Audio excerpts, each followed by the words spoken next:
The harsh winter wind sliced through the valley like a sharpened blade, carrying with it the scent of pine and impending snow as Gabriella Kimber stumbled through the underbrush, her once fine dress torn and mudded from days of desperate travel. Blood trickled from her blistered feet, each step more agonizing than the last as she followed the faint glow of light that promised salvation in the unforgiving Montana wilderness of 1882. The light grew brighter, revealing a modest campsite with a crackling fire at its center. Gabriella collapsed beside it, her body racked with sobs that came from the deepest part of her soul. She didn't hear the approaching footsteps until a shadow fell across her trembling form. Looking up through tears, she met the steady gaze of a tall man whose weathered face told stories of years under the western sun. "You'll never cry cold again," the cowboy said, his voice deep and resonant against the howling wind as he draped a heavy wool blanket over her shoulders. Gabriella flinched at his touch, her recent experiences making her wary of any man's kindness. She'd learned the hard way that in this untamed country, generosity often came with unbearable price tags. The stranger seemed to understand her fear, taking a step back to give her space. "Name's Grant Irwin," he said, crouching to feed more wood into the hungry flames. "Don't worry, miss, you're safe here." "Gabriella," she whispered, her voice hoarse from crying. "Gabriella Kimber." Grant nodded, his eyes taking in her disheveled appearance without judgment. "You look like you've been through hell, Miss Kimber. I've got coffee and beans. It ain't fancy, but it's hot." He moved to his saddlebags, retrieving a tin cup and a small pot. Gabriella watched his every move, muscles tensed for flight despite her exhaustion. The fire's warmth began to seep into her frozen limbs, bringing with it the prickling pain of returning circulation. "I was headed to Tascosa," she finally said, accepting the steaming cup with trembling hands. "My uncle lives there, or at least he did 5 years ago." Grant's expression shifted slightly. "Tascosa, Texas. That's a good 100 miles south. What are you doing out here alone?" Gabriella stared into the flames, unwilling to meet his eyes. "Running," she admitted. "The stagecoach I was on was attacked 3 days ago. Bandits." Her voice broke, fresh tears threatening. "You don't need to explain," Grant said, his tone gentle but firm. "Drink your coffee, get warm. We'll figure the rest out come morning." The night passed in relative silence, with Grant maintaining a respectful distance while ensuring the fire burned bright. Gabriella drifted in and out of consciousness, her dreams plagued by the screams of her fellow passengers and the cruel laughter of the men who had murdered them. She alone had escaped, fleeing into the wilderness with nothing but the clothes on her back and a small locket containing her parents' portraits, all she had left of the family she'd lost to fever 2 months prior. Dawn broke crisp and clear, the sky a brilliant canvas of pink and gold. Gabriella awoke to find Grant already busy preparing a simple breakfast of salt pork and hardtack. He glanced up as she stirred. "Mornin'," he said. "Figured you could use some food before we head out." "We?" Gabriella questioned, wincing as she pulled herself into a sitting position. Grant handed her a plate.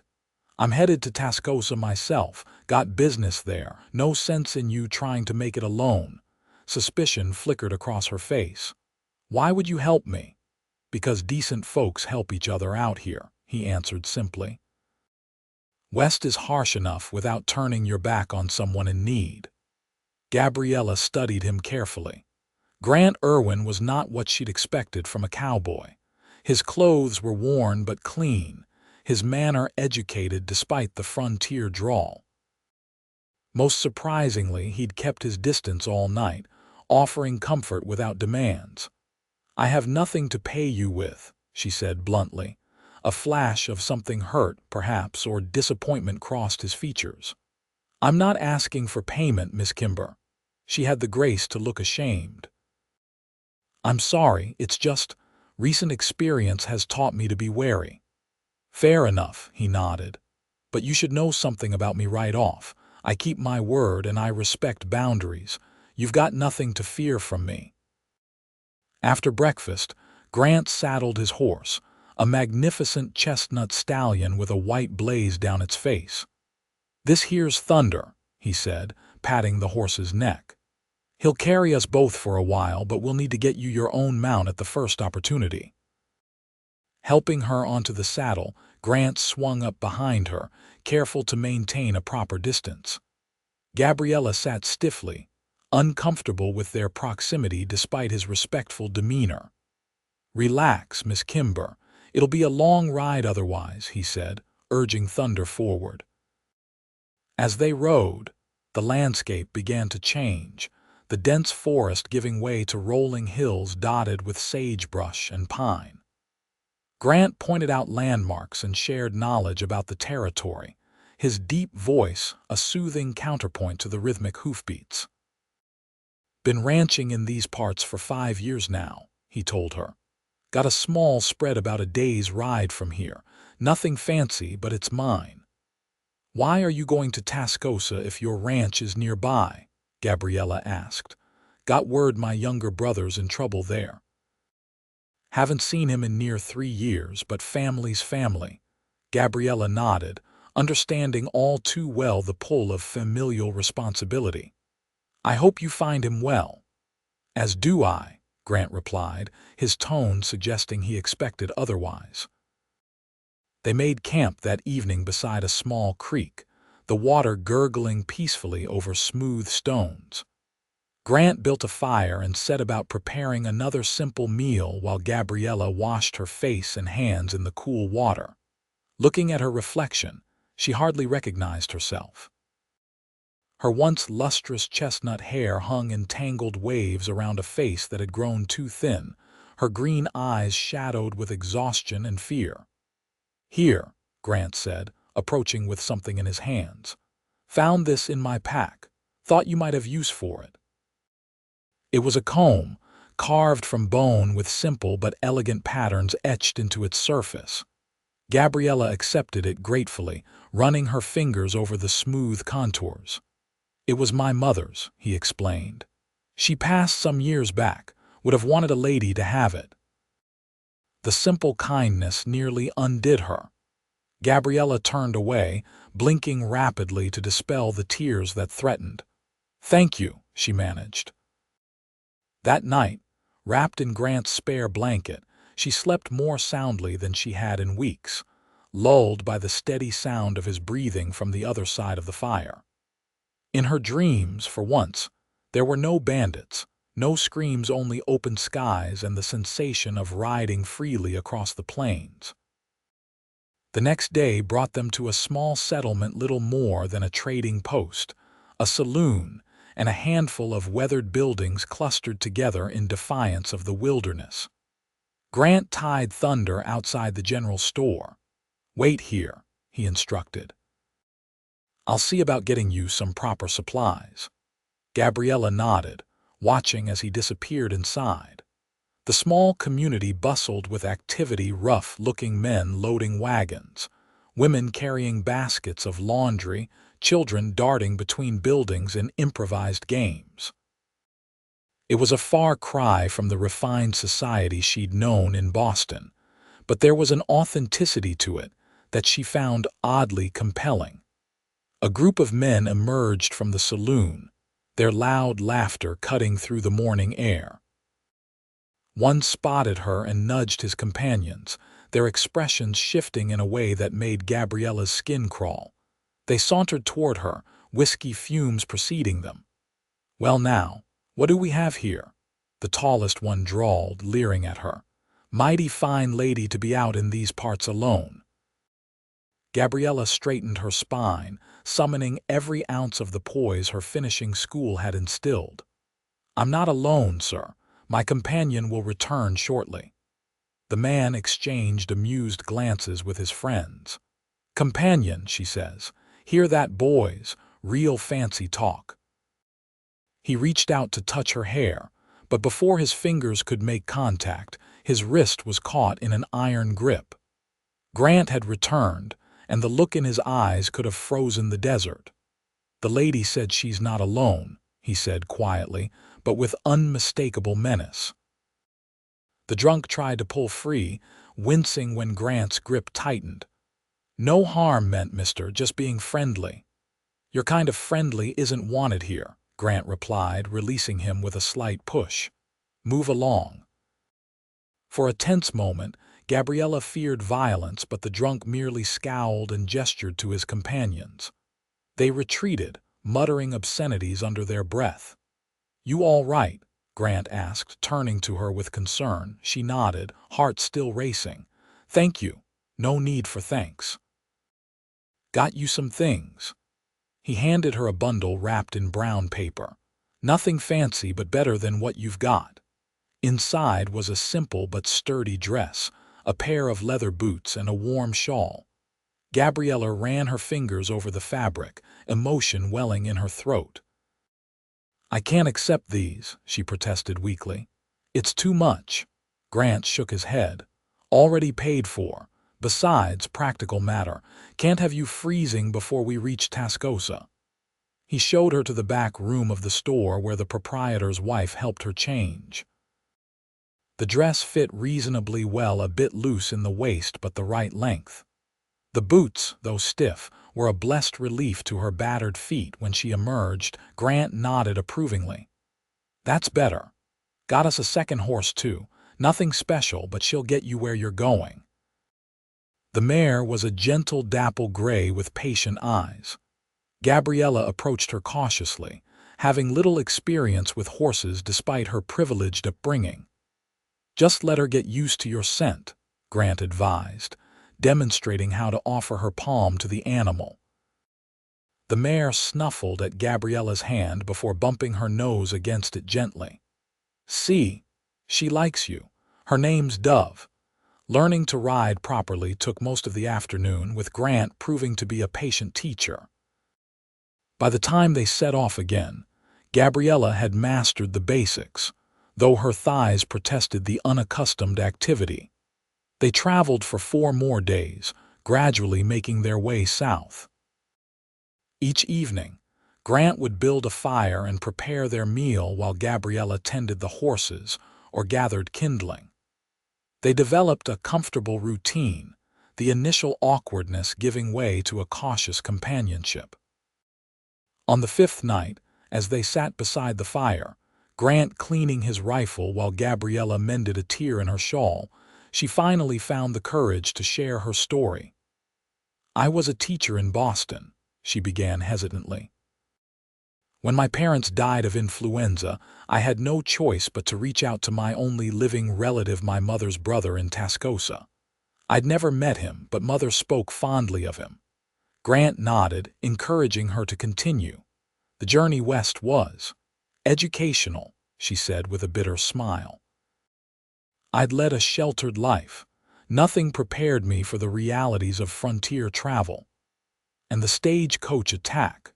Grant prompted gently when she fell silent. Gabriella's hand stilled.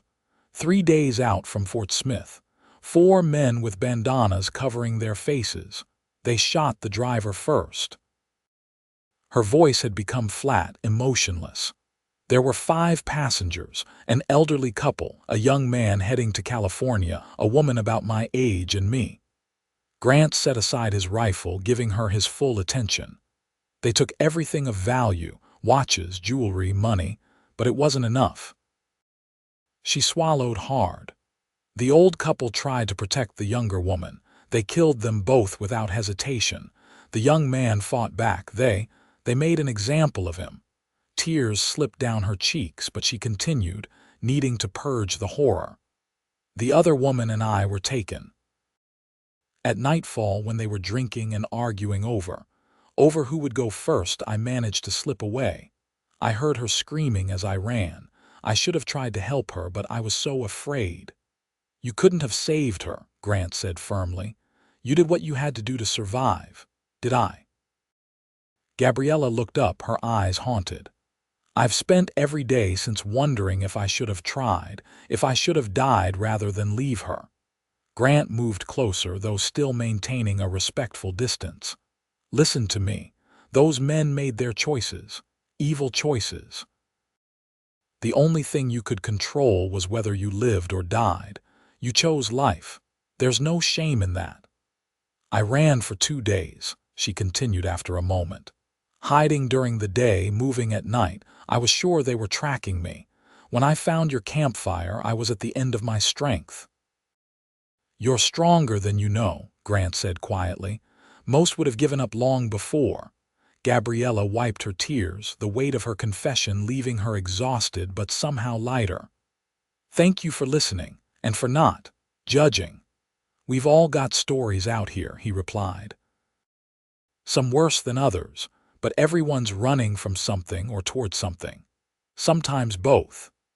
The following morning, Gabriella awoke to find Grant already saddling the horses.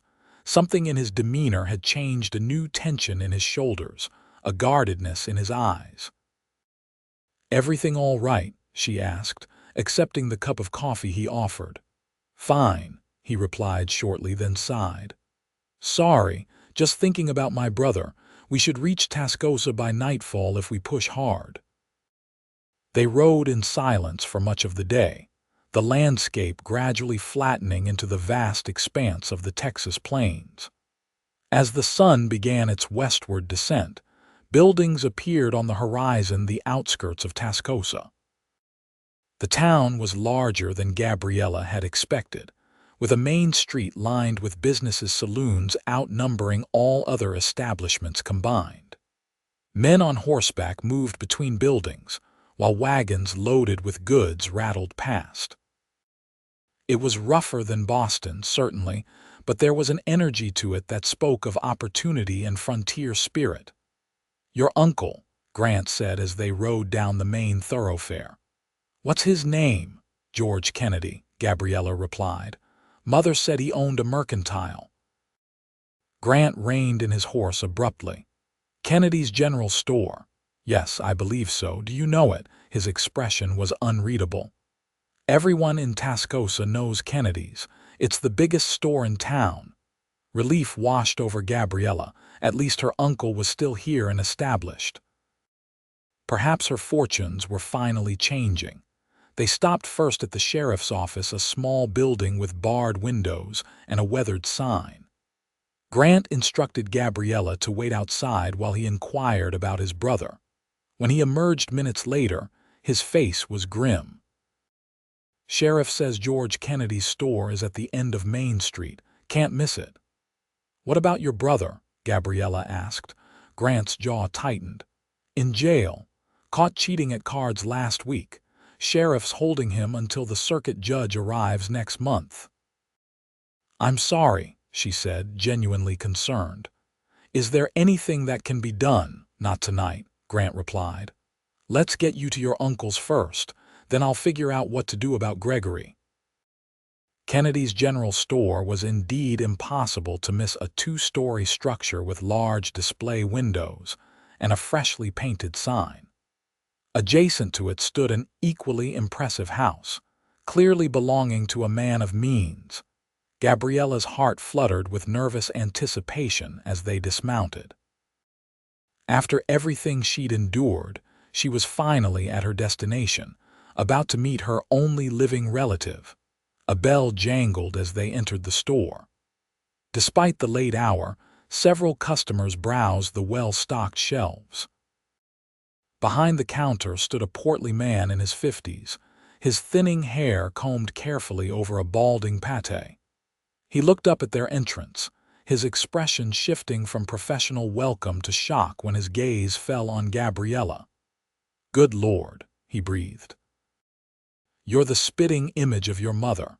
Gabriella stepped forward, emotion tightening her throat. Uncle George, Margaret's girl, he confirmed, coming around the counter to take her hands in his. Gabriella, isn't it? But what on earth are you doing here, and in such a state? Briefly, Gabriella explained about her parents' death and her journey west, omitting the more harrowing details of the stagecoach attack.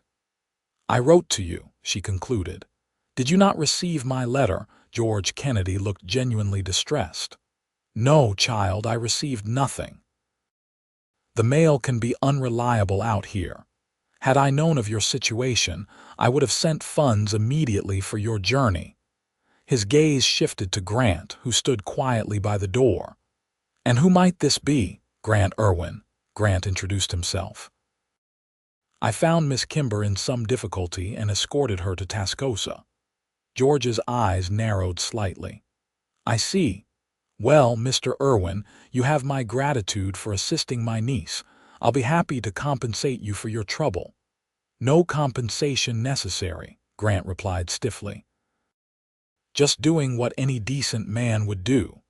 An awkward silence fell. Gabriella sensed an undercurrent between the two men but couldn't fathom its source. "Well then," George finally said, turning back to Gabriella with renewed warmth, "you must be exhausted, my dear. Let me close up shop and get you settled. I have plenty of room in my home, and my housekeeper will be delighted to prepare a proper bath and meal for you." Gabriella turned to Grant, suddenly reluctant to part ways. "Mr. Irwin needs accommodations as well." "His brother is— I know about the Irwin boy," George interrupted, his tone cooling. "Half the town does. Troublemaker from a family of the same." Grant's expression hardened. "Careful, Kennedy, you're talking about my kin." "Truth is truth, Irwin. Your father was a drunkard who gambled away every penny he ever earned, and it seems the apple didn't fall far from the tree with your brother." Gabriella gasped at the rudeness, but Grant merely tipped his hat. "I'll leave you to your family reunion, Miss Kimber. The Empire Hotel down the street has reasonable rates. You can find me there if you need anything." Before she could protest, he was gone, the bell jangling in his wake. "Uncle George," Gabriella admonished. "That was unnecessarily harsh. Mr. Irwin saved my life." George Kennedy sighed, patting her hand. "You're new to Tascosa, my dear. There's history here you know nothing about. The Irwins and the Kennedys have bad blood between them going back 15 years. Best you keep your distance from that man." Too exhausted to argue, Gabriella allowed herself to be led to her uncle's house, a spacious dwelling furnished with surprising luxury for the frontier. The housekeeper, Mrs. Perkins, clucked sympathetically over Gabriella's condition and immediately set about preparing a bath and a hearty meal. That night, clean and well-fed for the first time in weeks, Gabriella lay in a real bed, staring at the ceiling. Despite her uncle's obvious prosperity and warm welcome, she felt strangely disconnected. Her thoughts kept returning to Grant Irwin, his quiet strength, his unfailing decency, the pain in his eyes when her uncle had insulted his family. Whatever bad blood existed between the families, she owed Grant a proper goodbye and thank you. Tomorrow, she decided, she would visit him at the hotel and perhaps learn more about this mysterious feud. Morning brought a flurry of activity. George insisted on taking Gabriella shopping for a new wardrobe befitting his niece, parading her through town, and introducing her to Tascosa's more respectable citizens. By midday, she was exhausted by the socializing and the persistent questions about her journey. "Uncle," she said as they left the dressmaker's, "I'd like to rest for a bit if you don't mind." George checked his pocket watch. "Of course, my dear. I have business to attend to at the bank anyway. Mrs. Perkins will look after you. Perhaps tonight we can dine at the Grand Hotel. There are some people I'd particularly like you to meet." Nodding agreeably, Gabriella allowed herself to be escorted home. Once her uncle had departed for his appointment, however, she changed into the simplest of her new dresses and slipped out, making her way toward the Empire Hotel. The establishment was modest but clean, occupying a 2-story building near the center of town. Gabriella approached the desk clerk, suddenly uncertain. "I'm looking for Mr. Grant Irwin," she said, keeping her voice low. The clerk raised an eyebrow. "Room 203, madam." "Top of the stairs, end of the hall." Gathering her courage, Gabriella ascended the staircase. She hesitated outside room 203, questioning the propriety of her actions. Before she could knock, however, the door swung open, revealing Grant in his shirt sleeves, hat in hand. "Miss Kimber," he said, surprise evident in his voice. "Is everything all right?" "Yes, quite," she assured him quickly. I wanted to thank you properly for all you've done, and to apologize for my uncle's behavior." Grant glanced up and down the hallway. "You shouldn't be here alone, Miss Kimber. It's not proper and your uncle wouldn't approve." "I'm well aware," Gabriella replied, lifting her chin. "But I felt it necessary. You saved my life, Mr. Irwin, and I departed rather abruptly yesterday." After a moment's hesitation, Grant stepped back. "Best come in then, before someone sees you and starts gossip. But leave the door open." The room was Spartan: a single bed, a washstand, and a chair beneath a window that overlooked the main street. Grant gestured for her to take the chair while he sat on the edge of the bed. "I've just come from the jail," he said. "Gregory's in a bad way. Judge won't be here for 3 weeks and the charges are serious. Cheating at cards is one thing, but he pulled a knife when confronted." Gabriella frowned. "Is there nothing to be done? Bail, perhaps?" "Sheriff's willing to release him to my custody for $500. Money I don't have," Grant admitted. "My ranch is mortgaged to the hilt after the drought last year." "Perhaps I could speak to my uncle." "No," Grant cut her off firmly. "I appreciate the thought, but George Kennedy would sooner see every Irwin hang than lift a finger to help." Gabriella leaned forward. "What happened between your families?" Uncle George mentioned bad blood, but offered no explanation. Grant ran a hand through his hair, looking suddenly weary. "It's an old story. My father and your uncle were partners once, back in '67. They started the mercantile together with money from both families. For a while it prospered." He stood, moving to the window. "Then came the winter of '68, harshest anyone could remember. My mother took sick pneumonia. Doctor needed paying, and the store hadn't turned a profit in months due to the weather. My father took money from the business funds, intending to replace it come spring." "Let me guess," Gabriella said softly. "My uncle found out." Grant nodded. "Kennedy accused him of theft, dissolved the partnership, and took sole ownership of the store. My father's name was ruined in Tascosa. No one would hire him or extend credit. Mother died that winter anyway." "I'm so sorry," Gabriella whispered. "Father started drinking heavily after that. Gambling what little money we had. Eventually lost our home." Grant's voice had grown distant, as though recounting someone else's tragedy.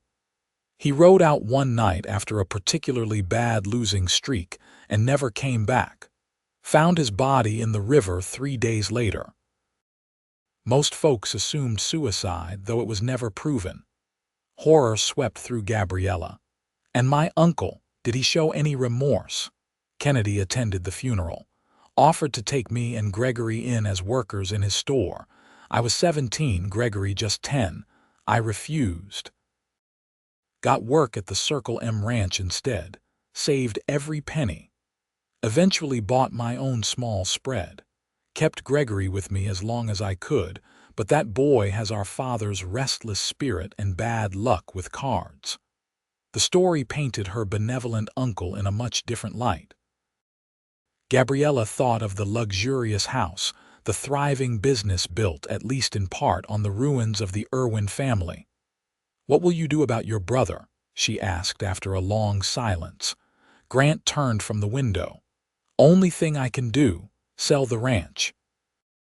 It'll cover his bail and leave enough to start fresh somewhere else." "But your ranch means everything to you." "Family means more," he said simply. "Gregory's all I've got left." Their eyes met, and something passed between them: recognition of a shared value, a common understanding of sacrifice for family. In that moment, Gabriella felt closer to Grant Irwin than she had to anyone since her parents' death. A noise in the hallway broke the spell. Gabriella rose hastily. "I should go. Uncle George will be looking for me." Grant nodded, though reluctance showed in his eyes. "Best if you don't come here again, Miss Kimber. Your reputation in town is just beginning. Don't tarnish it by association with me." "I decide my own associations, Mr. Irwin," she replied with spirit. "And I consider you a friend, regardless of ancient feuds." He almost smiled, then a slight upturn of his mouth that transformed his stern features. "You're a remarkable woman, Gabriella Kimber." It was the first time he had used her given name. The sound of it in his deep voice sent an unexpected warmth through her. "Will you call on me?" she asked impulsively. "At my uncle's house." Grant's almost smile faded. "Your uncle wouldn't allow me past the front gate." "Then we shall meet elsewhere," she insisted. "The church, perhaps. Surely he cannot object to you attending Sunday services." This time, Grant did smile, a full, genuine expression that reached his eyes. "I'll be there come Sunday. Front pew." Gabriella returned to her uncle's house undetected, her mind whirling with all she had learned. That evening at dinner, George Kennedy introduced her to several prominent citizens, including Judge Harlow and his son, Samuel, a thin young man with pale blue eyes and meticulously groomed blonde hair. "Samuel is the most eligible bachelor in Tascosa," George informed her as they walked home afterward. "Harvard-educated, set to take over his father's law practice. I've invited him to dine with us tomorrow evening." Gabriella recognized the machinations of matchmaking when she saw them. "Uncle George, I've only just arrived in town. I'm hardly ready to consider suitors." "Nonsense," he waved away her protest. "You're 22, child, well past the age when most young women are settled.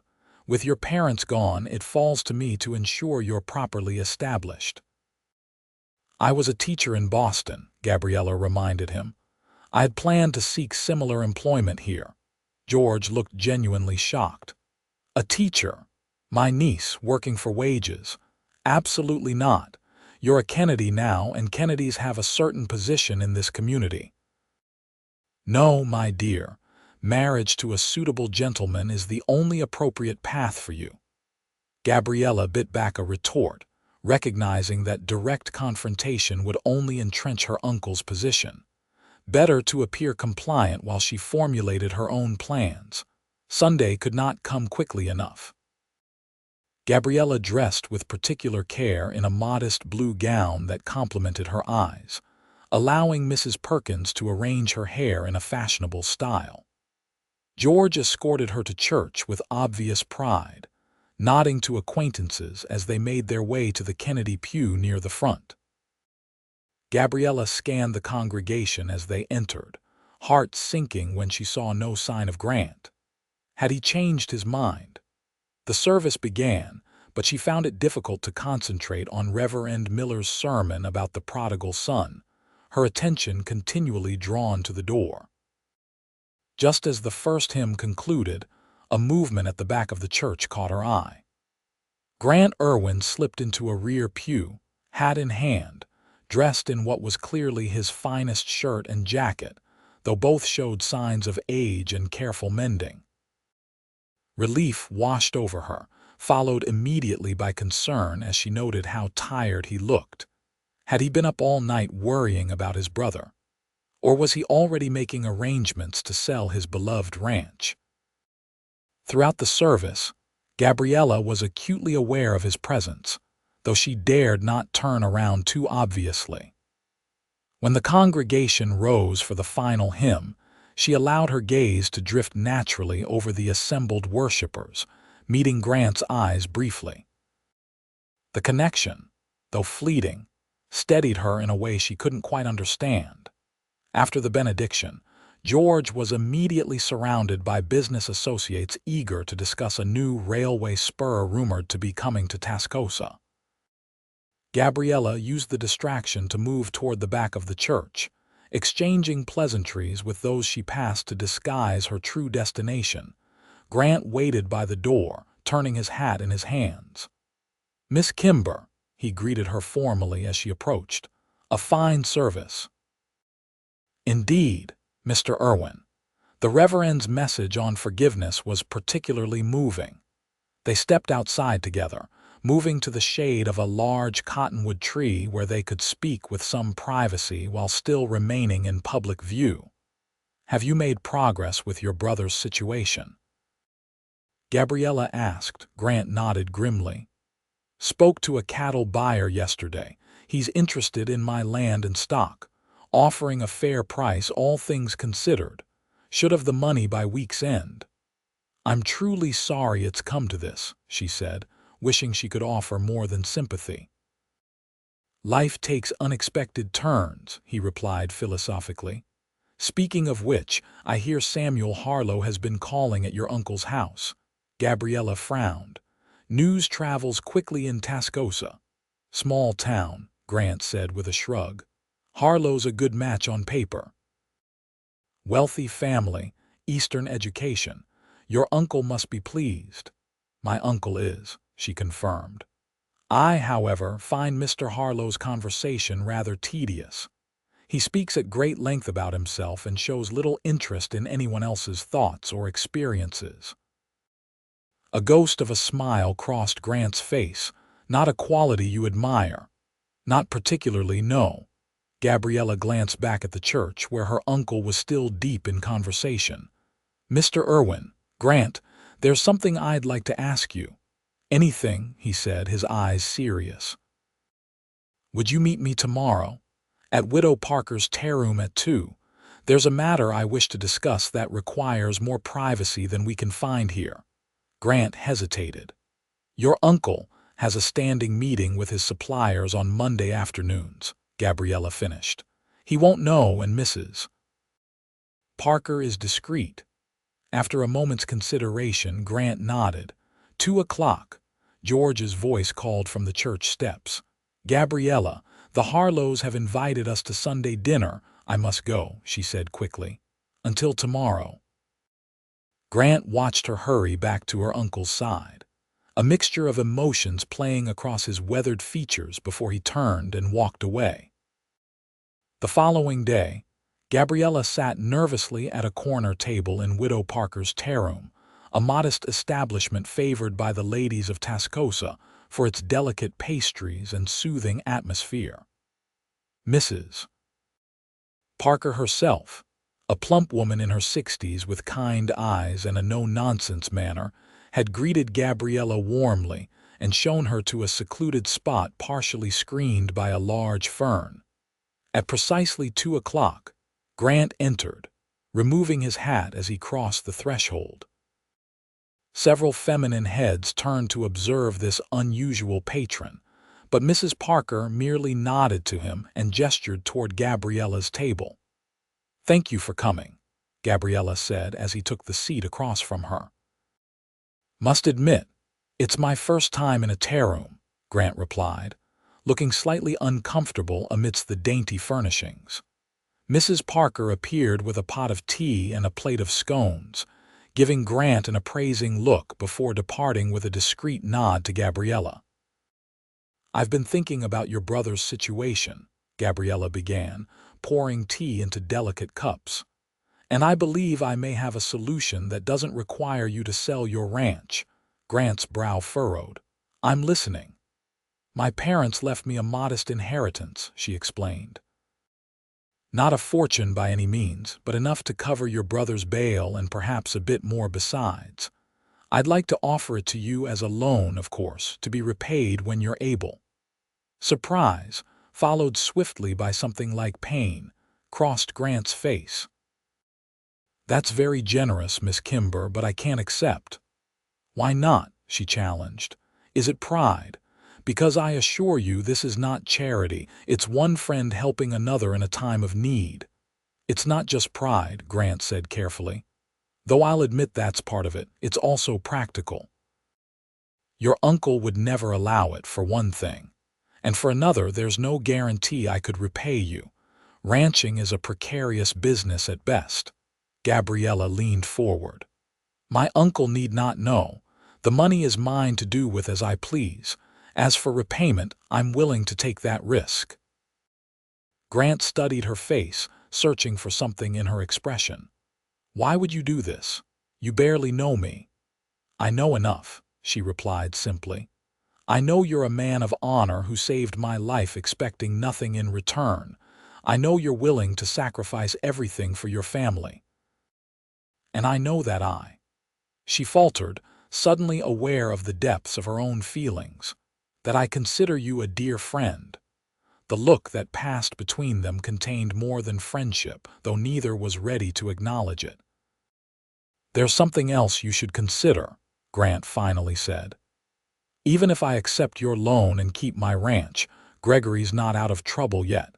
If the judge finds him guilty, he could still face prison time. And my standing in this community isn't strong enough to influence the outcome. But you'd have time to build a proper defense, Gabriella pointed out. Perhaps find witnesses to testify on his behalf. Grant's expression suggested skepticism, but he didn't argue further. I'll think on it, he promised. It's a generous offer, and I'm grateful regardless of my decision. They finished their tea, conversation turning to lighter topics, Gabriella's impressions of Tascosa, Grant's stories of cattle drives and frontier characters. For a brief hour, they were simply a man and woman enjoying each other's company. The complications of family feuds and financial troubles temporarily set aside. As they prepared to leave, Grant asked, hesitantly, "Will you be attending the Founders' Day dance on Saturday?" It's the social event of the season in Tascosa. Uncle George has mentioned it, Gabriella confirmed. I believe he expects me to attend with Samuel Harlow. Disappointment flickered in Grant's eyes. Harlow's a fortunate man. I haven't accepted yet, she said quickly. In fact, I was rather hoping. The door to the tea-room opened, and Samuel Harlow himself entered, his pale eyes sweeping the room before landing on Gabriella with obvious surprise. "Miss Kimber," he exclaimed, crossing to their table. "What a pleasant coincidence. I was just calling at your uncle's house and was told I might find you here." His gaze shifted to Grant, cool assessment replacing surprise. "Irwin," he acknowledged with minimal courtesy. "Harlow," Grant returned evenly, rising from his seat. "I was just leaving." "Thank you for the tea, Miss Kimber. I'll consider what we discussed." With a tip of his hat, he departed, leaving Gabriella with the unwelcome company of Samuel Harlow, who immediately claimed the vacated chair. "I wasn't aware you were acquainted with Irwin," he said, his tone suggesting he found the association distasteful. "Mr. Irwin escorted me to Tascosa after my stagecoach was attacked," Gabriella replied, deliberately vague about the circumstances of their meeting. "I owe him a debt of gratitude." Samuel waved a dismissive hand. "Yes, your uncle mentioned something about that. Rather convenient for Irwin to play hero, I'd say. That family has been trying to restore their reputation in this town for years." Anger flared in Gabriella. "There was nothing convenient about it, Mr. Harlow. Mr. Irwin risked his own safety to help a stranger in need. I consider that the mark of true character." Samuel seemed taken aback by her vehemence. Of course. I meant no offense. It's just that in Tascosa, the Irwin name carries certain associations. Your uncle would be concerned to see you maintaining such a connection, especially unchaperoned. I'm 22 years old, Mr. Harlow, not a child, and Mrs. Parker provides ample chaperonage in her establishment. Gabriella rose, gathering her shawl. "Now, if you'll excuse me, I should return to my uncle's house." Samuel scrambled to his feet. "Allow me to escort you," Though tempted to refuse, Gabriella recognized that creating a scene would only generate unwanted gossip. "Very well, thank you." As they walked along Tascosa's main street, Samuel chatted incessantly about his law practice and plans for expanding his father's firm once he took over. Gabriella made appropriate noises of interest while her thoughts remained with Grant and the brief moment of connection they had shared before Samuel's interruption. That evening, George confronted her in his study, his normally jovial face creased with concern. "Gabriella, my dear, I've heard some disturbing news today. Samuel Harlow tells me he found you at Widow Parker's in the company of Grant Irwin." Gabriella met his gaze steadily. "That's correct. Mr. Irwin is an acquaintance and we were having tea." "An acquaintance?" George's voice rose slightly. "That man's family has been the bane of my existence for 15 years. Surely you understand how inappropriate such an association is." "What I understand," Gabriella replied carefully, "is that Mr. Irwin himself has done nothing to earn your enmity. Whatever grievances existed between you and his father should not extend to the son." George's face flushed. "You know nothing about it. That family is dishonest to the core. The father stole from me, and now the younger son is in jail for cheating at cards. The apple doesn't fall far from the tree." "People are not their parents, Uncle George," Gabriella said quietly. "Grant Irwin saved my life. He treated me with unfailing respect and kindness when I was at my most vulnerable. I will not repay that by shunning him because of a decades-old feud." George stared at her as though seeing her for the first time. "You've developed feelings for him," he said slowly, incredulously. "I admire his character," Gabriella answered, sidestepping the accusation without quite denying it. "But my feelings are not the issue here. The issue is that you seem determined to control every aspect of my life in Tascosa, from whom I associate with to whom I might marry." "I'm trying to protect you," George insisted, "to ensure you make advantageous connections rather than damaging ones." "I appreciate your concern," Gabriella said, softening her tone. "Truly, I do. But I must be allowed to make some decisions for myself, Uncle George, including whom I consider a friend." George sank heavily into his desk chair, suddenly looking every one of his 57 years. "You're as stubborn as your mother was," he sighed. "Margaret never listened to reason either." Gabriella smiled slightly. "I'll take that as a compliment." "It wasn't meant as one," he grumbled, though the anger had gone from his voice. "Very well. I won't forbid you from speaking to Irwin, not that such a prohibition would likely be effective. But I insist that you maintain propriety. No more unchaperoned meetings." "Agreed," Gabriella said, relieved at this partial victory. "Thank you for understanding." George regarded her with a mixture of exasperation and affection. "Understanding is a strong word, but your family, Gabriella, my only family now, that counts for something." The following day brought unexpected developments. Gabriella was helping Mrs. Perkins with mending when a commotion on the front porch drew their attention. George's voice could be heard, raised in anger, followed by another male voice responding in equally heated tones. Curious, Gabriella moved to the parlor window, peering out to see her uncle confronting none other than Grant Irwin. Both men stood with fists clenched, faces flushed with anger. "I told you never to set foot on my property again," George shouted.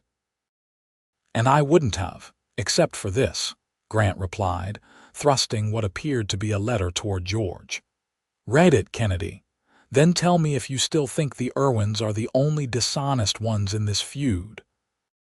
Without waiting to see more, Gabriella hurried to the front door, stepping onto the porch as her uncle snatched the paper from Grant's hand. "What's happening?" she demanded. Both men turned, seemingly surprised by her appearance. Grant's expression softened momentarily before hardening again as he returned his attention to George. "Your uncle needs to explain that," he said grimly. "Ask him about the letter he received from my father the day before he dissolved their partnership." George's face had gone pale as he scanned the document in his hands. "Where did you get this?" he asked, his voice suddenly subdued. "Found it yesterday while going through my father's things, preparing to sell the ranch," Grant explained. "It's a copy of the letter he sent you, explaining about the money he took for my mother's medical care, apologizing, begging for understanding." Gabriella moved closer. "Uncle George, what is he talking about?" George wouldn't meet her eyes. "It's nothing, my dear. Ancient history." "It's the truth," Grant insisted. "My father wrote to your uncle, explaining everything that he'd taken money for my mother's treatment, but intended to repay it with interest, asking for compassion from his partner and friend during our family's darkest hour." "I never received any such letter," George protested weakly. Grant laughed bitterly. "Then how do you explain the response?" He produced another folded paper. "This was with my father's copy your reply, Kennedy, dated the day before you publicly accused him of theft." George snatched at the second document, but Grant held it out of reach. "Let me refresh your memory. You wrote, and I quote, 'I understand your predicament, Irwin, but business is business. I'm willing to buy out your share of the store for half its value, take it or leave it. If you refuse, I'll have no choice but to make this matter public.'" Shock coursed through Gabriella as the implications became clear. "Uncle George, you knew. You knew why Mr. Irwin's father took that money, and you used it to force him out of the business." George's shoulders slumped. "It wasn't like that. The store was struggling. We were on the verge of bankruptcy. When I discovered Thomas had taken money from the cash box, I saw an opportunity to save the business by consolidating ownership. At the expense of a dying woman and her family," Grant said coldly. "You could have worked with my father, given him time to repay the money. Instead, you destroyed him, his reputation, his livelihood, eventually his will to live." George flinched at the accusation but didn't deny it. "I did what I thought was necessary at the time." "Business decisions are rarely kind." "This wasn't business," Grant retorted. "This was betrayal of the worst kind. Thomas Irwin trusted you, considered you a friend." Gabriella stared at her uncle, seeing him with new eyes. The benevolent patriarch image was crumbling before her, revealing a man capable of calculated cruelty for financial gain. "Uncle George," she said quietly, "is this true? Did you deliberately ruin Mr. Irwin's father knowing his wife was gravely ill?" George met her gaze at last, guilt and defiance warring in his expression. "The business would have failed otherwise. We would all have been ruined. I made a hard choice to ensure at least one of us survived. And thrived," Grant added bitterly, "while my family lost everything."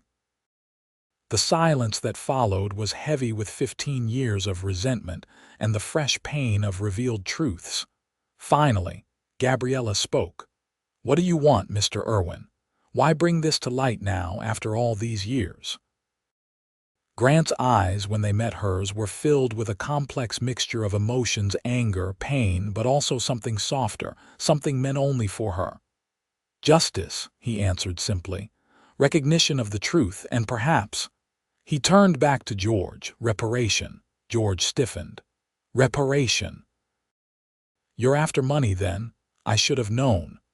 "Not for myself," Grant clarified. "For Gregory. $500 to secure his release and clear his name. A fraction of what you owe the Irwin family." "Blackmail," George accused. "You'll use these ancient letters to smear my reputation if I don't pay." "I'll tell the truth regardless," Grant countered. "But I'm offering you a chance to begin making amends. $500 to help the son of the man you wronged. Call it conscience money if you like." Gabriella stepped forward. "Uncle George, Regardless of Mr. Irwin's request, this revelation changes things. If you truly want to make our family name respected in Tascosa, it should be for integrity, not just financial success. George looked from his niece to Grant and back again, conflict evident in his features. After what seemed an eternity, he sighed deeply. Very well. $500 for your brother's release. But this ends the matter between us, Irwin. I want your word that these letters remain private. Agreed, Grant said after a moment's consideration. On one condition, that the feud ends here. No more poisoning the town against the Irwin name. No more preferential treatment for those who shun us. A clean slate. George nodded curtly. Done. Come to the store tomorrow morning. I'll have the money ready. As Grant turned to leave, his eyes met Gabriella's one final time. A world of unspoken words passed between them: gratitude, apology, and something more profound that neither dared name. Until tomorrow, she said softly.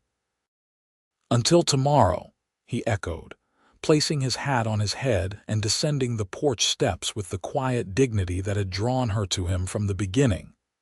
That evening, dinner at the Kennedy house was a silent affair. George picked at his food, lost in thought, while Gabriella struggled with her own conflicting emotions: disappointment in her uncle's past actions, confusion about her growing feelings for Grant, uncertainty about her future in Tascosa. As the housekeeper cleared away the barely touched dishes, George finally broke the silence. I'm not proud of what I did to Thomas Irwin, he admitted. At the time, it seemed my only option. The store was failing. We had creditors threatening to take everything. When I found money missing from the safe, anger and fear clouded my judgment. Gabriella nodded, encouraging him to continue. After I forced Thomas out, the business began to recover. By the time I heard of his suicide, I had convinced myself that my actions were justified, necessary even. It was easier than facing the truth. He looked up, his eyes haunted. The truth that I sacrificed a friend for financial security. People make mistakes, Uncle George, Gabriella said gently, especially when afraid. The question is what you do after recognizing those mistakes. George considered her words. You're wise beyond your years, my dear. Your mother would be proud. He sighed heavily. Perhaps it's time to lay old grievances to rest. The Irwins have suffered enough for my poor judgment. That's a good start, Gabriella agreed, hope kindling within her. If her uncle could truly put aside his animosity toward the Irwin family, perhaps there was a chance for her and Grant too. To what? The thought remained incomplete, but her heart raced at the possibilities. The following morning, Grant appeared at Kennedy's general store as arranged.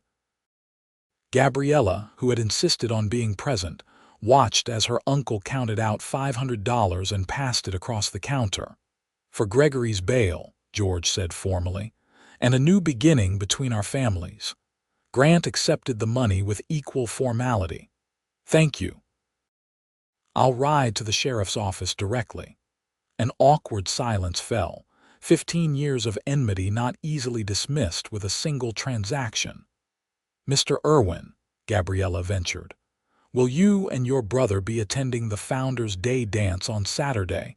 Grant looked surprised by the question. I hadn't planned to. Such gatherings haven't typically been welcoming to the Irwin name. Perhaps that could change, she suggested, glancing meaningfully at her uncle. George cleared his throat. Indeed. The Founders' Day celebration is for all Tascosa citizens. You and your brother would be welcome. The invitation was stiff but sincere. Grant's eyebrows rose slightly. Thank you, Mr. Kennedy. Perhaps we will. As he turned to leave, Gabriella followed him to the door. Mr. Irwin, she said quietly, I'm glad this resolution has been reached. As am I, Miss Kimber, he replied, his voice equally soft. Though I confess, I find myself wondering what happens next." The question hung between them, laden with possibilities neither was quite ready to voice. "I suppose we'll discover that together," Gabriella answered, a small smile playing at her lips. "Beginning Saturday evening," Grant's eyes warmed. "I look forward to it." The days leading up to the Founders' Day dance passed in a flurry of preparation.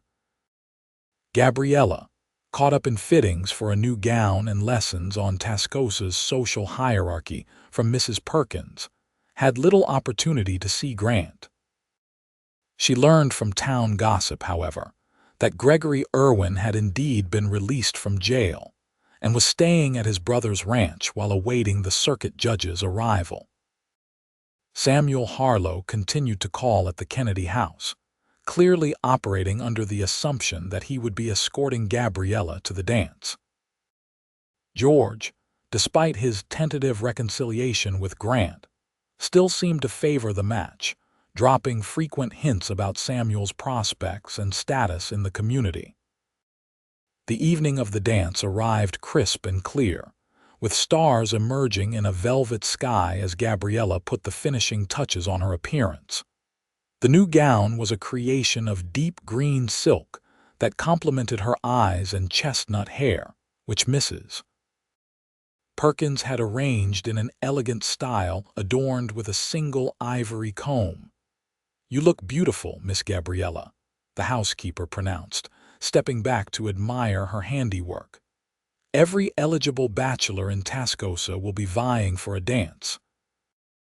Gabriella smiled, though her thoughts were fixed on one particular man who might or might not appear. "Thank you, Mrs. Perkins. You've worked wonders." Downstairs, George waited in his finest suit, pride evident in his expression as Gabriella descended the staircase. "My dear, you are the image of your mother on her debut night," he said, voice thick with emotion. "Margaret would be so pleased to see you now." The comparison to her mother brought tears to Gabriella's eyes. "I wish she could be here," she whispered. "Both my parents," George squeezed her hand. "They are here in a way, in you." The tender moment was interrupted by a knock at the door. Mrs. Perkins admitted Samuel Harlow, resplendent in an expensive tailored suit, his pale hair slicked back with pomade. "Miss Kimber," he breathed, eyes widening appreciatively. "You are a vision tonight." Gabriella accepted his compliment with a gracious nod, though she felt none of the flutter that Grant's simplest words could evoke. "Thank you, Mr. Harlow. You look very handsome yourself." George beamed at the pair. "Well then, shall we proceed to the town hall? I hear the orchestra has arrived from Amarillo, especially for the occasion." The Tascosa Town Hall had been transformed for the Founders' Day celebration.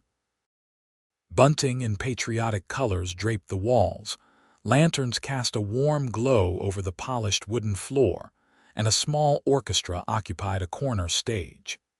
Nearly everyone in town appeared to be in attendance, from the wealthiest merchants to humble ranch hands in their Sunday best. Gabriella's entrance with Samuel and George caused a small stir, many heads turning to observe the newcomer, who had become the subject of much speculation since her arrival. Samuel, clearly pleased to be seen with the most discussed young woman in Tascosa, guided her around the room, introducing her to those she had not yet met and accepting congratulations from his friends on securing such a beautiful companion for the evening. "Would you care to dance, Miss Kimber?" he asked as the orchestra struck up a waltz. Though she would have preferred to wait and see if Grant appeared, Gabriella could find no polite way to refuse. "Of course, Mr. Harlow." Samuel proved to be a competent if somewhat rigid dancer, guiding her through the steps with technical precision but little natural grace. As they circled the floor, Gabriella scanned the crowd, heart sinking when she saw no sign of Grant or his brother. "You seem distracted," Samuel observed. "Is something amiss?" "Not at all," Gabriella assured him quickly. "I'm simply taking in the spectacle, This is quite different from the formal balls of Boston." Samuel smiled condescendingly. "Yes, I imagine Tascosa's humble gatherings must seem provincial after Eastern sophistication. When we're married, we shall have to make regular trips to civilization so you don't become too rustic." The presumption of his statement rendered Gabriella momentarily speechless. "Mr. Harlow," she finally managed, "I believe you're getting rather ahead of yourself." Samuel looked genuinely confused. "But surely you understand the purpose of our arrangement. Your uncle has made it quite clear that he favors our match." "My uncle may favor whatever he wishes," Gabriella replied coolly, "but the decision regarding whom I marry rests solely with me. And I have made no such decision." Before Samuel could respond, the dance ended, and Gabriella stepped back, placing a proper distance between them. "Thank you for the dance, Mr. Harlow. If you'll excuse me, I should greet some of the other guests."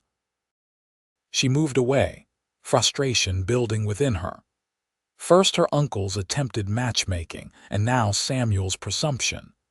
Did no one in Tascosa believe a woman capable of determining her own future? As she navigated through the crowd, a familiar deep voice at her elbow nearly made her jump. "You dance beautifully, Miss Kimber." Gabriella turned, joy flooding through her at the sight of Grant Irwin. He was dressed in a clean, pressed suit that, while not new, fit his broad shoulders perfectly. His dark hair was neatly combed, and he'd trimmed his beard, revealing more of the strong jawline she'd glimpsed during their journey. "Mr. Irwin, you came," she exclaimed, unable to hide her delight. "I said I would," he replied, a smile warming his usually serious features.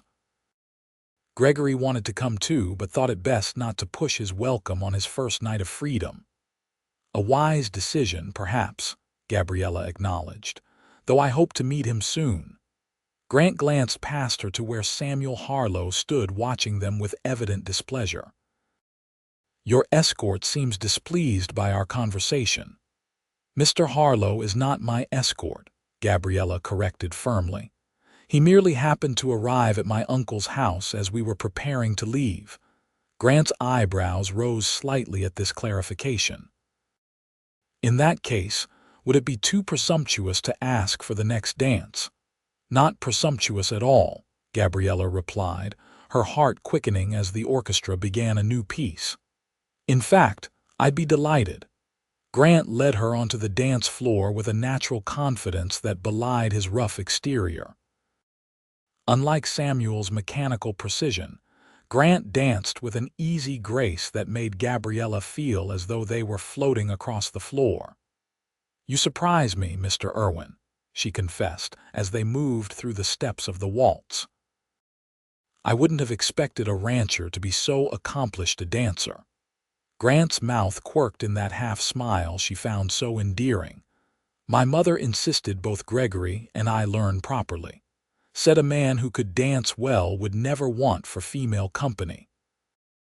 "Your mother was a wise woman," Gabriella observed, enjoying the warmth of his hand at her waist and the steady strength with which he guided their movements. "She was," Grant agreed, a flicker of old grief passing through his eyes. "She would have liked you, I think."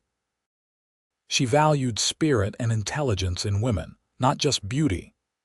The compliment, so different from Samuel's superficial flattery, touched Gabriella deeply. "I would have liked to meet her," she said softly.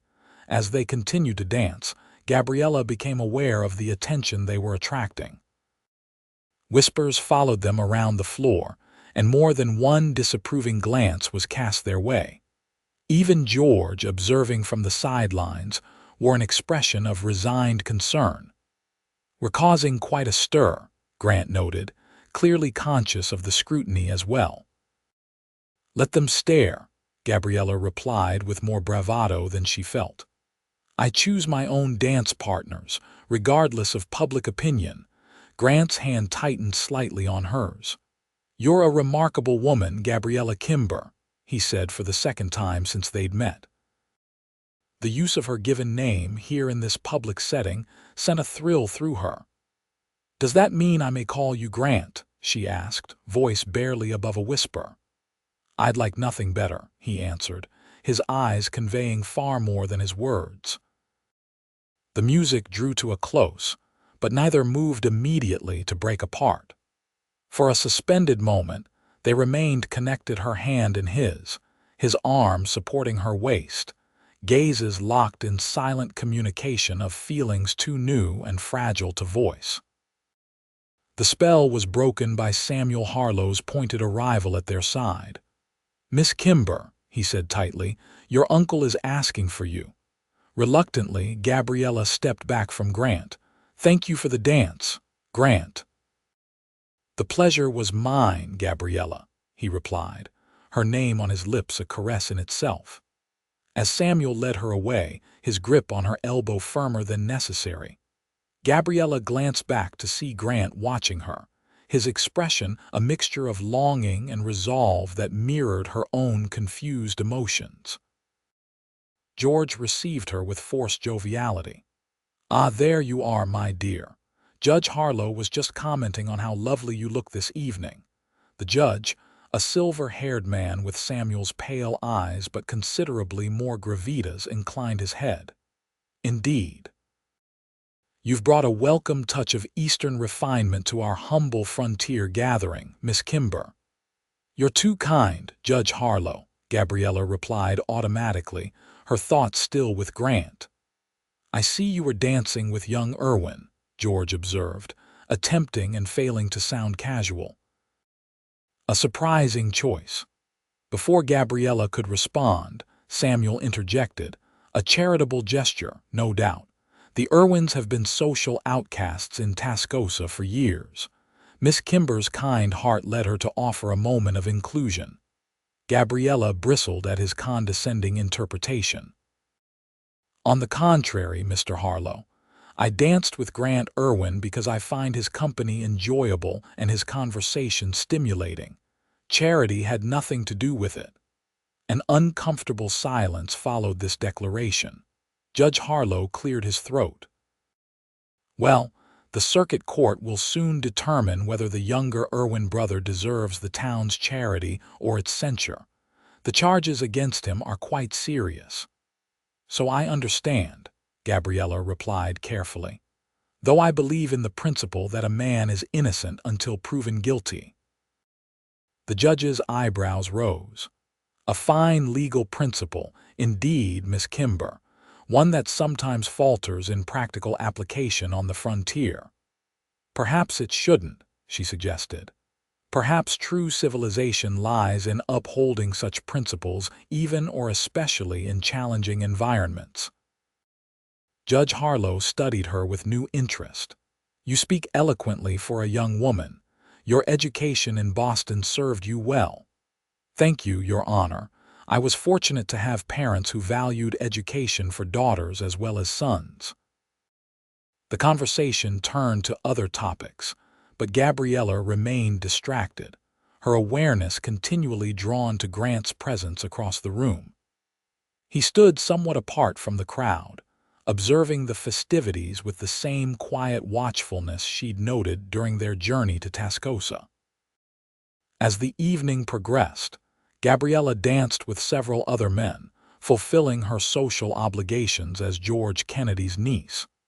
Samuel claimed her for 2 more dances, his manner increasingly proprietary in a way that set her teeth on edge. Yet her thoughts remained fixed on the brief moments in Grant's arms, the connection they had shared that went beyond mere physical proximity. Near midnight, as the celebration began to wind down, Gabriella found herself momentarily alone near the refreshment table. A light touch on her arm made her turn to find Grant standing beside her. "I should be leaving soon," he said quietly. "The ranch needs tending at dawn, regardless of social events." Disappointment swept through her. "Of course, I understand." "Before I go," he continued, "I wanted to ask if you might consider visiting the ranch someday. It's nothing grand, but there's a view from the north pasture that I think you might appreciate." The invitation, simple as it was, carried deeper implications that both understood. "I'd like that very much," Gabriella replied. "Perhaps next week," Grant nodded, relief evident in his features. "Wednesday. I could send a wagon for you." Wednesday would be perfect. Their arrangement made, Grant hesitated, clearly wanting to say more but conscious of the public setting. "Good night, Gabriella," he finally murmured. "Thank you for the dance, and for everything else." "Good night, Grant," she answered, watching as he made his way toward the exit, his tall figure moving with the same quiet confidence he brought to everything. George found her still staring after Grant long after he disappeared. "Gabriella," he said gently, "a word of caution, if I may. I've honored my agreement to end the feud with the Irwins, but that doesn't mean Tascosa society will accept them so readily." Gabriella turned to her uncle. "And why should I care what Tascosa society thinks? I've seen enough of society, both Eastern and Western, to know its judgments are often shallow and ill-informed." George sighed. "You've been here barely a month, my dear." "Your future in this community—" "My future is my own to determine," Gabriella interrupted with uncharacteristic firmness. "I'm grateful for your generosity in taking me in, Uncle George, truly I am. But I will not allow you or anyone else to dictate whom I may befriend or care for." George studied her face, recognition dawning in his eyes. "You're falling in love with him." It wasn't a question, and Gabriella didn't treat it as one. "Perhaps I am," she admitted. "Would that be so terrible?" "It would be complicated," George replied after a moment. "Grant Irwin is a decent man, I'll grant you that. But he's a struggling rancher with a troubled brother and no social standing. You deserve more." "What I deserve," Gabriella said quietly, "is to make my own choices, to find happiness on my own terms." "Isn't that what my mother would have wanted for me?" The mention of his sister softened George's expression. "Margaret was always a romantic," he conceded. "Believed in following her heart, consequences be damned." He shook his head ruefully. "You're very much her daughter." "I'll take that as a compliment," Gabriella said, echoing her words from their earlier confrontation. "This time perhaps it is one," George admitted. "Very well. I won't stand in your way, though I maintain serious reservations. But promise me you'll proceed with caution. The heart can be deceiving, and you've known the man barely a month." Gabriella embraced her uncle impulsively. "Thank you, and I promise to be prudent."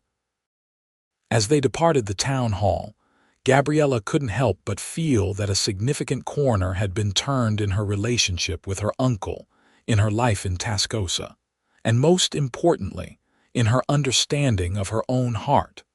Wednesday couldn't arrive soon enough. Gabriella spent the intervening days in a state of nervous anticipation, alternating between excitement and anxiety about her upcoming visit to Grant's ranch. What if the attraction she felt was one-sided? What if he saw her only as a friend, or worse, a wealthy patron who had helped his brother? By the time Wednesday morning dawned, clear and cool with the promise of a beautiful autumn day, Gabriella had changed her outfit 3 times. She finally settled on a simple but flattering blue riding skirt and jacket, practical for a ranch visit, yet becoming enough to give her confidence.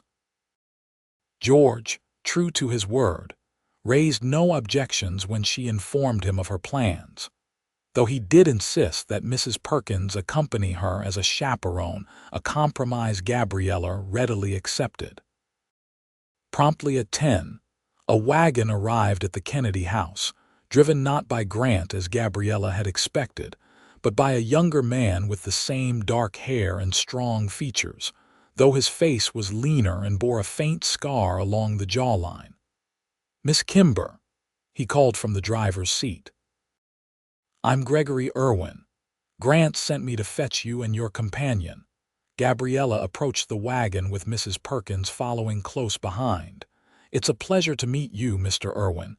This is Mrs. Perkins, my uncle's housekeeper." Gregory tipped his hat to both women. "Ladies, hope you don't mind the wagon instead of a carriage. Ranch roads can be rough this time of year." "Not at all," Gabriella assured him as he helped them up onto the bench seat. "I've discovered I'm more adaptable than I once thought." Gregory grinned, a flash of boyish charm lighting his features. "Grant mentioned you were different from other Eastern ladies. Said you handled the trail like a seasoned traveler." The praise, secondhand though it was, warmed Gabriella. "Your brother was very kind during a difficult journey. I'm not sure I would have survived without his help." "That sounds like Grant," Gregory said fondly. "Always looking out for others. Been that way since we were kids." He clicked to the horses, setting the wagon in motion. "Been looking out for me my whole life, that's for sure. More like a father than a brother after hours passed." As they traveled, Gregory proved to be an engaging conversationalist, regaling them with stories of ranch life and his adventures throughout the territory.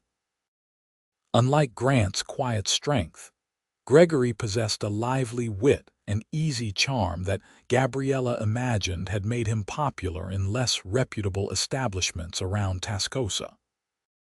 "Grant says you're a teacher," he remarked as they turned onto a narrow dirt road that wound through rolling hills dotted with scrub brush and cottonwood trees.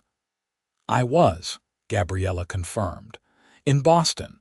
I taught primarily literature and composition to young ladies." Gregory whistled. "Fancy education. What brings a Boston schoolteacher all the way to Tascosa, if you don't mind my asking?"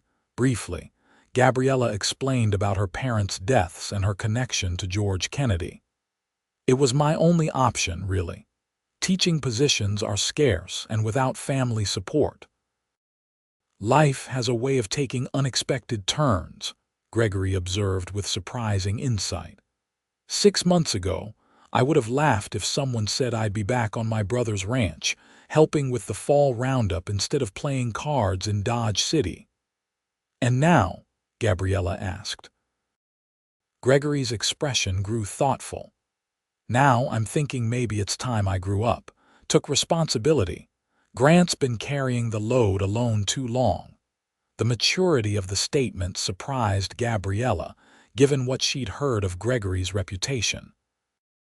Perhaps the jail experience had prompted some soul-searching. "There it is," Gregory announced as they crested a hill. "Irwin Ranch. Not much to look at compared to some spreads, but it's home." Below them stretched a modest ranch, a sturdy log cabin with a stone chimney. A barn, corral, and various outbuildings clustered in a natural hollow, protected by hills on 3 sides. A creek wound through the property, its banks lined with cottonwoods and willows turning golden with autumn. Cattle grazed in the distance, dark specks against the tawny grassland.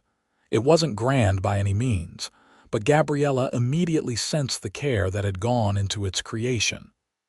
Every structure was well maintained, the grounds neat, the fences sturdy. It spoke of diligence, pride, and hard work, all qualities she associated with Grant. As the wagon approached the cabin, the door opened, and Grant emerged, wiping his hands on a towel. He'd clearly been preparing for their arrival, dressed in clean denims and a fresh shirt, his hair damp as though recently washed. The sight of him sent Gabriella's heart racing in a way that confirmed what she'd suspected since the dance. Her feelings for Grant Irwin had progressed well beyond gratitude or friendship. "Welcome to Irwin Ranch," he called as Gregory brought the wagon to a halt.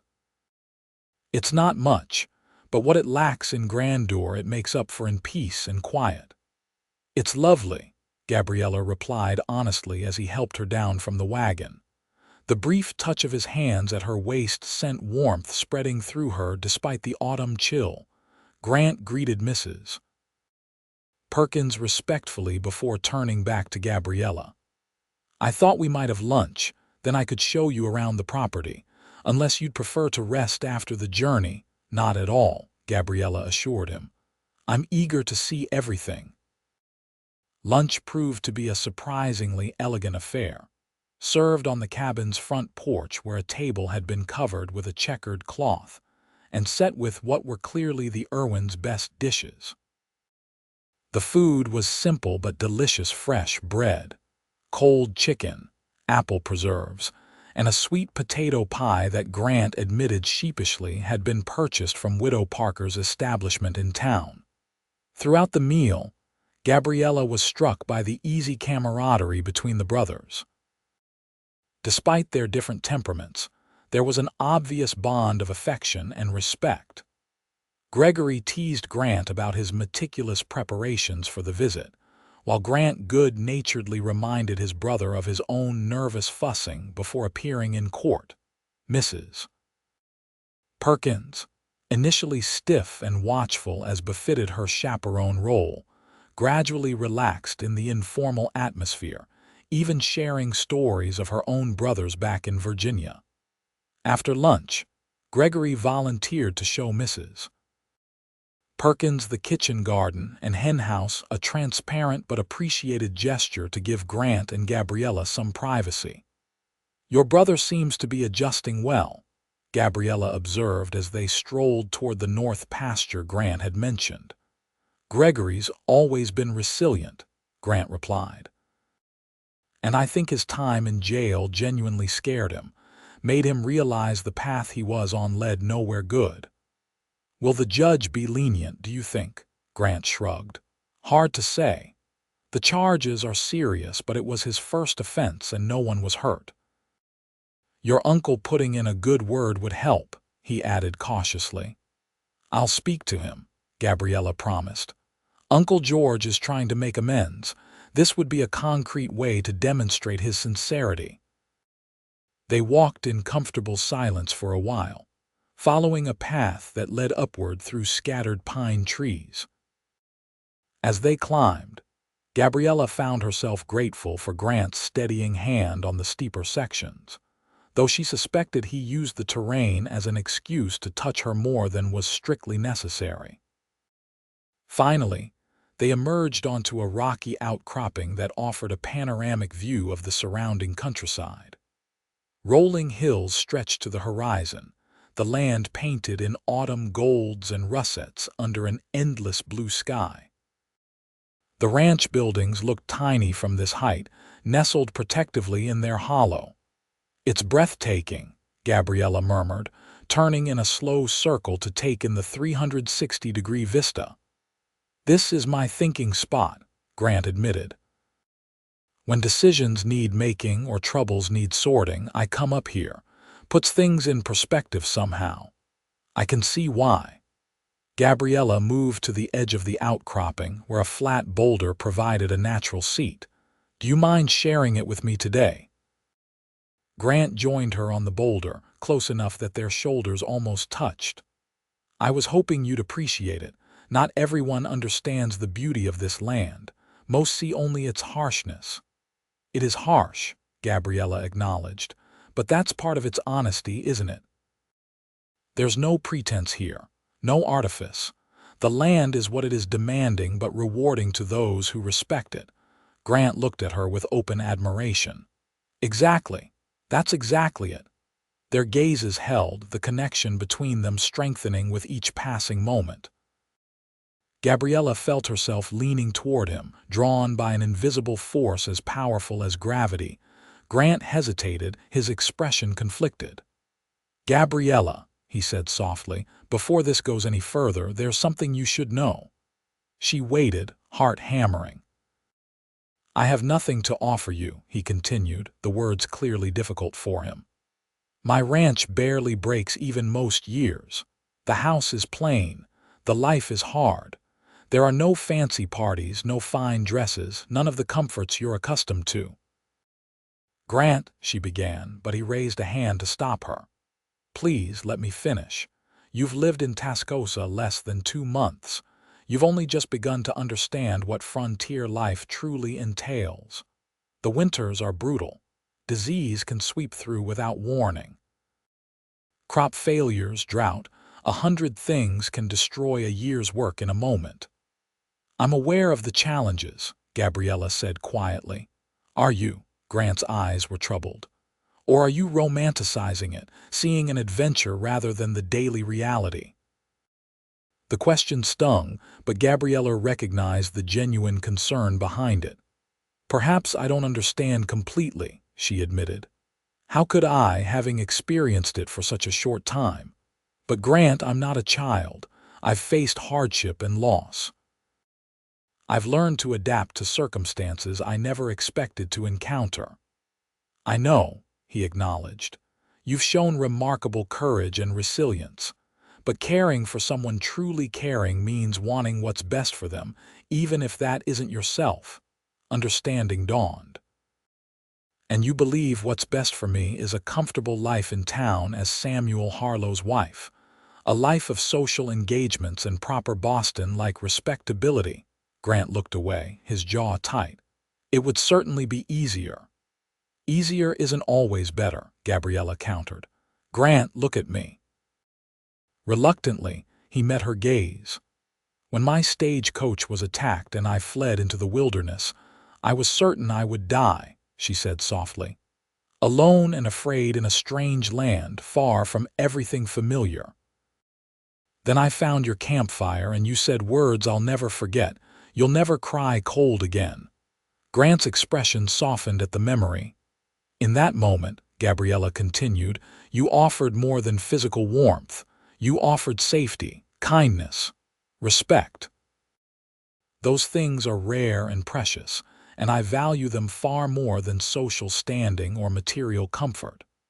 She took a deep breath, gathering courage. I care for you, Grant Irwin, not because you rescued me, though I'll always be grateful for that. I care for you because of who you are, a man of integrity, compassion, and quiet strength. Grant's hand found hers, their fingers intertwining on the sun-warmed stone. I care for you too, he admitted, his voice rough with emotion. More than I thought possible in such a short time. But I'm afraid that someday you'll wake up in that cabin down there and regret the choices that brought you to it. Life offers no guarantees, Gabriella replied, but I'd rather risk regret following my heart than live safely without it. For a long moment they sat in silence, hands joined. The vast landscape spread before them like a promise of possibilities. Finally, Grant turned to her, his free hand rising to gently touch her cheek. Gabriella Kimber, may I kiss you? Her answer was to lean forward, closing the distance between them. Their lips met softly at first, a tentative exploration that quickly deepened into something more profound. Grant's arms encircled her, pulling her closer, while Gabriella's hands found their way to his shoulders, steadying herself against the dizzying sensations flooding through her. When they finally parted, both slightly breathless, Grant rested his forehead against hers. I've been wanting to do that since you combed your hair with my mother's comb by that first campfire, he confessed. Gabriella smiled. I've been wanting you to since you taught me to ride Dove. They might have remained there indefinitely, lost in each other's presence, had a distant call not reminded them of their chaperone's existence. Mrs. Perkins's voice floated up from the trail below, discreetly announcing her approach without actually intruding on their privacy. Grant sighed, releasing Gabriella reluctantly. We should head back. It's a long ride to town, and I wouldn't want to worry your uncle. As they descended the trail, hands still linked, Gabriella felt a certainty she had never expected to find in the wild territory of Texas. Whatever challenges lay ahead, and there would be many facing them with Grant Irwin at her side, seemed not just possible, but right. The weeks that followed were among the happiest of Gabriella's life. With George Kennedy's grudging blessing, she began spending regular time at the Irwin Ranch, sometimes accompanied by Mrs. Perkins, sometimes by her uncle himself when business took him in that direction. October gave way to November, and preparations began for Gregory's court appearance. True to her word, Gabriella persuaded her uncle to speak to Judge Harlow on Gregory's behalf. Whether due to George's influence or the genuine remorse Gregory demonstrated, the judge proved lenient a fine and 6 months probation rather than the prison sentence many had expected. The evening after the verdict, George Kennedy invited the Irwin brothers to dinner, an unprecedented gesture that set Tascosa tongues wagging. The meal began somewhat stiffly, with Gregory clearly uncomfortable in the formal setting, and George struggling to make conversation with the sons of a man he had wronged. But as the evening progressed, the atmosphere gradually warmed, particularly when George produced a bottle of fine Kentucky bourbon he'd been saving for a special occasion. "To new beginnings," he proposed, raising his glass, "and to laying old ghosts to rest." The brothers echoed the toast, and Gabriella observed with satisfaction the genuine effort all three men were making to build bridges across the chasm of the past. After dinner, while Gregory engaged George in a surprisingly knowledgeable discussion of cattle breeds, Grant drew Gabriella into the parlor for a moment of relative privacy. "Your uncle has been more gracious than I expected," he admitted. "It can't be easy for him, having us in his home after all that's happened." "He's trying," Gabriella agreed. "I think he genuinely regrets his actions toward your father and wants to make amends in whatever way he can." Grant nodded thoughtfully. "People can change." "I never really believed that before, but these past weeks have shown me otherwise." Gabriella squeezed his hand. "Speaking of change, I've been thinking about my future in Tascosa." "Oh," Grant's expression grew guarded. "What about it?" Reverend Miller mentioned that the town is growing rapidly. "Families arriving weekly. There's talk of establishing a proper school after the new year." Grant relaxed visibly. "And you're thinking of applying for a teaching position?" "I've already spoken with the town council," Gabriella confirmed. They were quite enthusiastic about having a Boston-educated teacher for their children. "Uncle George has offered to donate the land for a schoolhouse." "That's wonderful news," Grant said warmly. "You were born to teach, Gabriella. I've seen how you light up when you talk about books and learning." "There's something else," she continued, suddenly nervous. "The schoolhouse would come with living quarters for the teacher."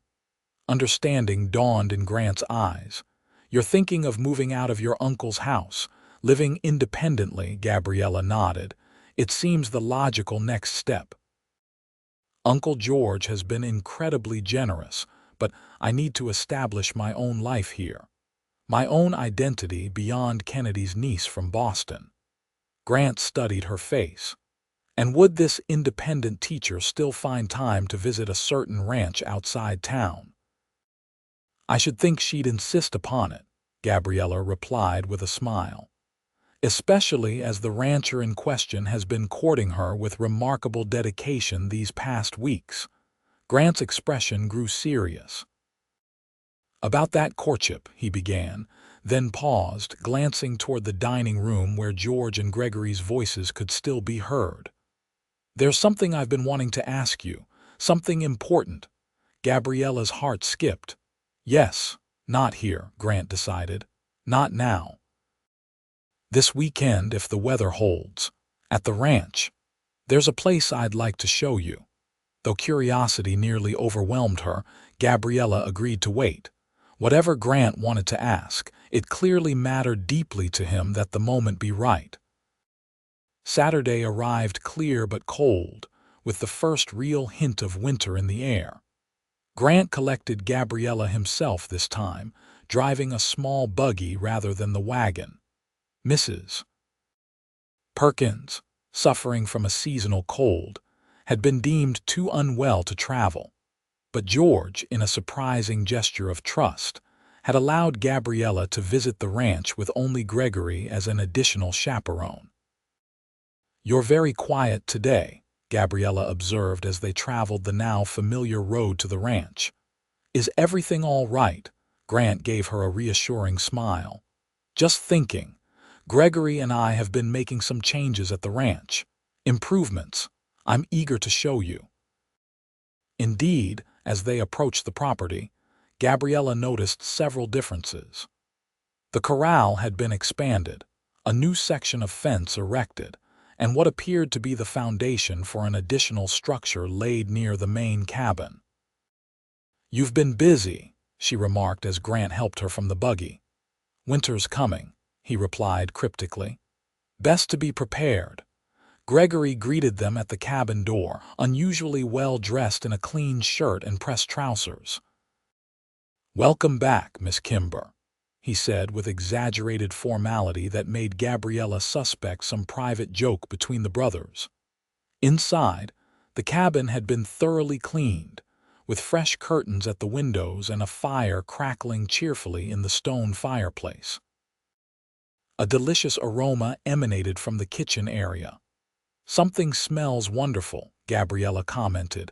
"Venison stew," Gregory announced proudly. "My specialty. Grant shot the deer, but the recipe is all mine." "I didn't know you cooked," Gabriella said, genuinely impressed. Gregory grinned. "There's a lot of hidden talents in the Irwin family. Speaking of which, Grant has something to show you before dinner."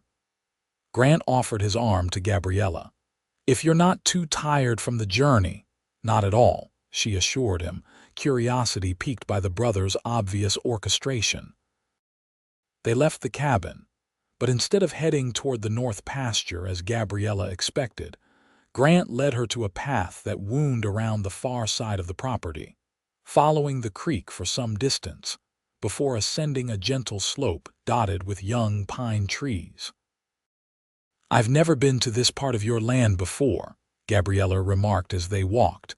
"Been saving it," Grant replied. "Waiting for the right moment."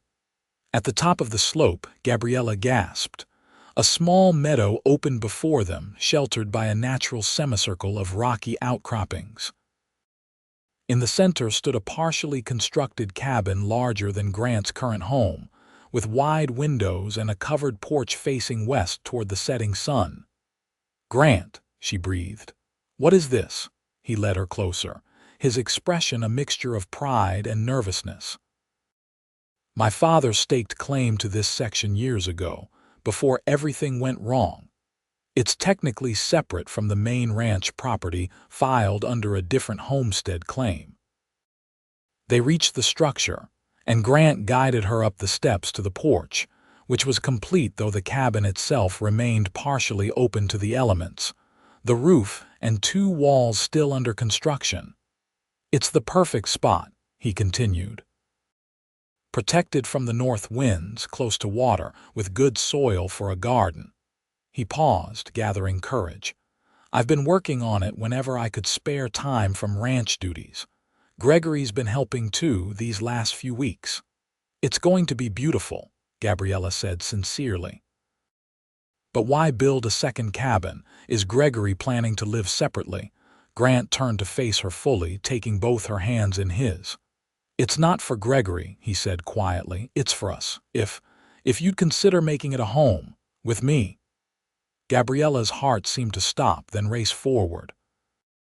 "Grant Irwin," she whispered, "are you asking me to marry you?"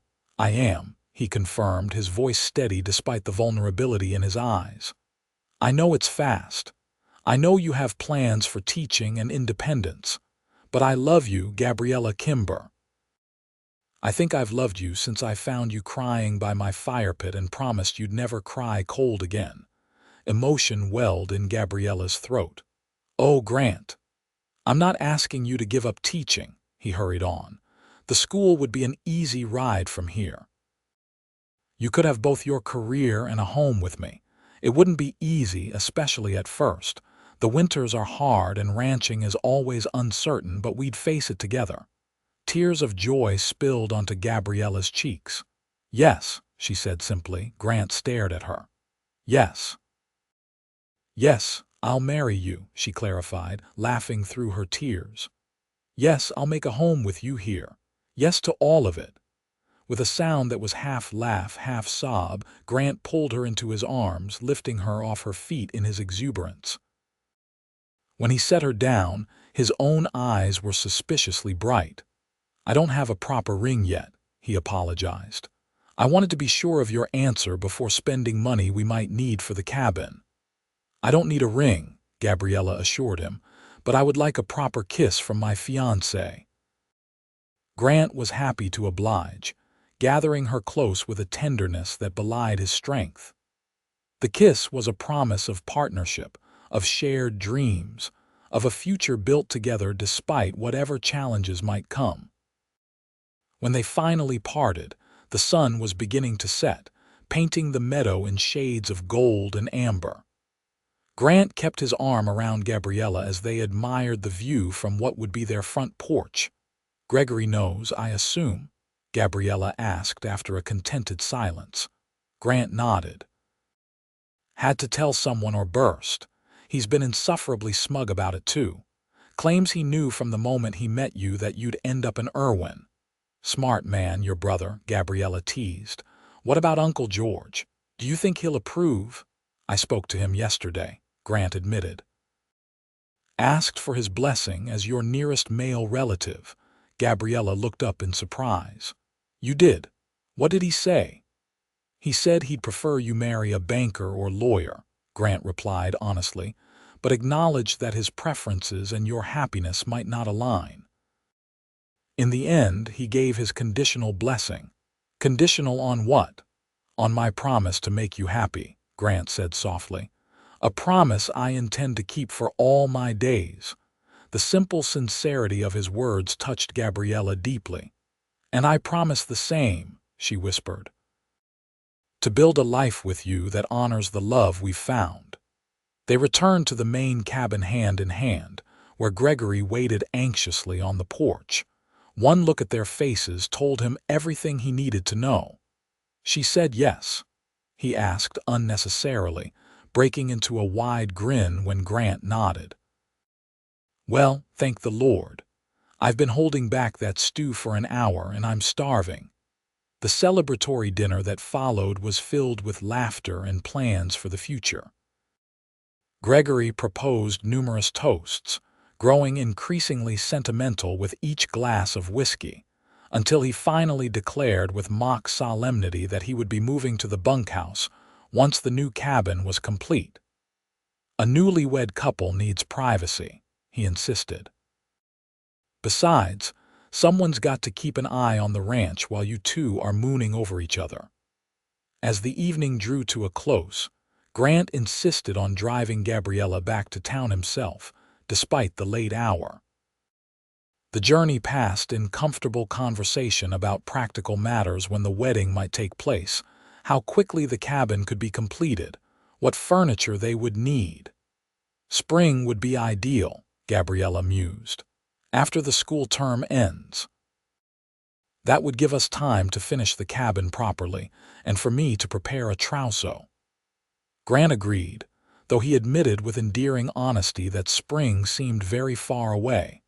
At the Kennedy house, they lingered in the buggy, reluctant to part despite the chill night air. "I'll speak to Uncle George in the morning," Gabriella promised. "Make it official." "And I'll start on the east wall of the cabin tomorrow," Grant replied. "Gregory says if we work through the winter whenever weather permits, we should have it weathertight by February, finished by April." "Our home," Gabriella said wonderingly. "It still seems like a dream." Grant's kiss was gentle but thorough. "Not a dream," he assured her. "A future. Our future." George Kennedy received the news of his niece's engagement with a mixture of resignation and genuine goodwill. While Samuel Harlow might have been his first choice, he had grown to respect Grant Irwin over the preceding weeks and could not deny the obvious love between the young couple. "Your mother always followed her heart," he told Gabriella when she announced the engagement the following morning. "Seems you've inherited her romantic nature along with her looks." "Is that disapproval I hear?" Gabriella asked cautiously. George considered the question. "Not disapproval exactly. Concern, perhaps. Ranching is a hard life, Gabriella. Harder still for a woman accustomed to Eastern comforts." "I'm stronger than I look," she reminded him, "and happier with Grant in a simple cabin with love than I would be in a mansion without it." George's expression softened. "Then I wish you joy, my dear, and I hope you'll allow an old man to help make that cabin a bit more comfortable." "Uncle George, a wedding gift," he explained. "Proper furniture, household necessities, perhaps a piano for those long winter evenings, if Irwin's pride will allow it." Tears pricked Gabriella's eyes. "That's incredibly generous." "You're my only family," George said simply. "Your happiness matters to me, even if I've shown it poorly at times." The engagement announcement sent ripples through Tascosa society. Many expressed surprise at the speed of the courtship, while others whispered about the disparity in social standing between George Kennedy's niece and the struggling Irwin ranch. Samuel Harlow made no secret of his disappointment, though he maintained a facade of gentlemanly acceptance. Through it all, Gabriella remained serenely certain of her decision. Each visit to the ranch, each hour spent with Grant, only confirmed what her heart had known since those first days on the trail to Tascosa, that in him she had found not just a protector but a partner, not just security but love. Winter descended on the Texas Panhandle, with characteristic ferocity, howling blizzards alternating with crystalline days of brilliant sunshine and bitter cold. Despite the weather, Grant and Gregory made steady progress on the new cabin, working whenever conditions permitted. Gabriella contributed as well, helping to seal the completed walls with a mixture of mud and straw, selecting paint colors for the interior, and planning the kitchen layout based on her observations of efficient Boston homes. Christmas brought an unexpected thaw, allowing Gabriella to spend the holiday at the ranch.